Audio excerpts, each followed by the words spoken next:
నమస్తే. యక్షిణీ సాధన మరియు దశమహావిద్యల గురించి ఇప్పుడు మీకు తెలియజేయబోతున్నాను.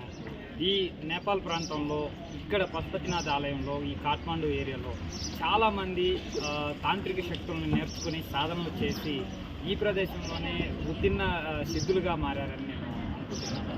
అయితే ఇక్కడ అఘోరీ తాంత్రిక శక్తుల ద్వారా కొన్ని ఉన్నాయి. యక్షిణీ విద్యలు, శూలిని విద్యలు, కర్ణయక్షిణీ విద్యలు, భాగ్యయక్షిణీ విద్యలు, ఆ తర్వాత అదృశ్య యక్షిణీ విద్యలు, ఆ తర్వాత సిద్ధయజ్ఞీ విద్యలు, ఆ తర్వాత పిచాచి యక్షిణీ విద్యలు, శ్మశాన యక్షిణీ విద్యలు, వసయక్షిణీ విద్యలు, ఇలాగా ఎన్నో రకాల విద్యలు ఉన్నాయి. ఈ శ్మశాన విద్యలన్నీ కూడా ఇవన్నీ కూడా మంచి ఇవి ఇచ్చేదానికి దశమహావిద్యల్లో ఉన్న ముఖ్యమైన ఒక విద్యల గురించి కూడా నేను ఇప్పటి నుంచి కొన్ని వీడియోల్లో నేను తెలియజేయబోతున్నాను. ఇప్పటిదాకా నా ఛానల్ని సబ్స్క్రైబ్ చేసుకోకపోయినట్లయితే వెంటనే సబ్స్క్రైబ్ చేసుకోండి.